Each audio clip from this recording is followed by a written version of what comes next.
할렐루야! 오늘도 말씀이 우리 삶 가운데 머물고 우리가 그 말씀 안에서 하루를 살아가기를 간절히 원합니다. 신앙의 여정에는 언제나 선택의 순간이 찾아옵니다. 처음 예수님을 따를 때는 기대가 앞서지만 말씀이 점점 분명해질수록 그 길이 생각보다 쉽지 않다는 사실을 마주하게 됩니다. 그때 우리는 마음속으로 계산하기 시작합니다. 이 길을 계속 가도 괜찮을까? 다른 선택지는 없을까? 요한복음 6장은 바로 그 갈림길을 보여줍니다. 생명의 빵에 대한 예수님의 가르침 이후 더 이상 모든 사람들이 예수님 곁에 머물지 않습니다.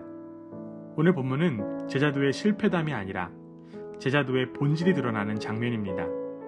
누가 떠나고 누가 남았는지가 아니라 왜 떠났고 왜 남았는가를 묻는 말씀입니다. 본문은 담담하게 말합니다. 이 때문에 제자 가운데서 많은 사람이 떠나갔고 더 이상 그와 함께 다니지 않았다. 여기서 주목할 점은 사람들이 떠난 이유가 예수님을 몰라서가 아니라는 사실입니다. 그들은 기적을 보았고 말씀을 들었고 예수님과 함께 다녔던 사람들입니다. 그러나 말씀이 점점 분명해질수록 예수님을 따르는 대가가 분명해졌습니다. 예수님은 더 이상 기대를 충족시키는 분이 아니라 삶의 중심을 요구하시는 분으로 서 계셨습니다. 말씀이 위로에 머물 때는 함께 할 수 있었지만 말씀이 방향을 요구할 때 많은 사람들은 떠났습니다. 이것은 당시 제자들만의 문제가 아니라 오늘 우리의 신앙에도 반복되는 장면입니다.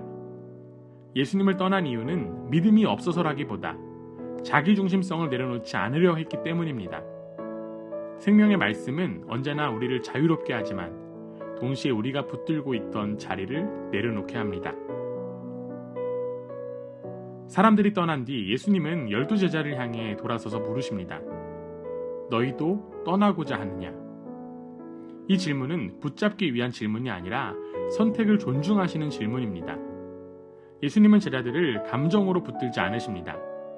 상황을 완화하지도 조건을 낮추지도 않으십니다. 그저 묻습니다. 너희는 어떻게 하겠느냐? 신앙은 습관으로 유지될 수 없습니다. 공동체 안에 오래 머물렀다는 사실이 자동으로 제자가 되게 하지도 않습니다. 결국 이 질문은 우리 각자에게 던져집니다. 말씀이 부담스러울 때에도 여전히 예수님 곁에 머물겠는가? 예수님과 함께 있는 것이 편안해서가 아니라 그분 외에는 다른 길이 없음을 알기에 남을 것인가의 문제입니다. 이 질문 앞에서 베드로가 대답합니다. 주님, 우리가 누구에게로 가겠습니까? 선생님께는 영생의 말씀이 있습니다. 베드로의 고백은 모든 것이 이해되었기 때문에 나온 말이 아닙니다. 상황이 좋아서도 아닙니다. 오히려 갈 곳이 없다는 고백입니다. 그러나 이 고백은 절망이 아니라 분별의 결과입니다. 다른 선택지가 없어서가 아니라 다른 길이 생명이 아님을 알았기 때문에 나온 말입니다. 그러나 예수님은 이 고백의 순간에도 긴장을 놓지 않으십니다. 너희 가운데 하나는 악마다 라고 말씀하시며 배신자가 함께 있음을 드러내십니다. 이는 제자 공동체 안에도 여전히 연약함과 배신의 가능성이 공존함을 보여줍니다. 제자도는 완전한 사람들의 모임이 아니라 은혜 없이는 설 수 없는 사람들의 여정입니다. 사랑하는 여러분, 요한복음 6장은 이렇게 끝납니다. 많은 사람이 떠났고 소수만 남았습니다. 그러나 이 장은 숫자의 문제가 아니라 선택의 문제를 우리 앞에 남겨둡니다. 예수님은 오늘도 우리 가운데 묻고 계십니다. 너희도 떠나고자 하느냐? 이 질문 앞에서 우리는 완벽한 믿음을 증명할 필요가 없습니다. 다만 한 가지를 선택해야 합니다.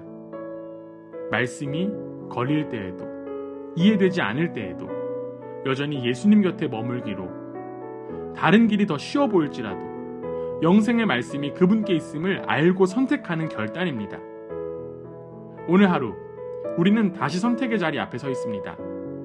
말씀이 편안할 때가 아니라 부담스럽고 이해되지 않을 때에도 다른 길을 찾기보다 이 고백으로 머물기를 원합니다. 주님, 우리가 누구에게로 가겠습니까?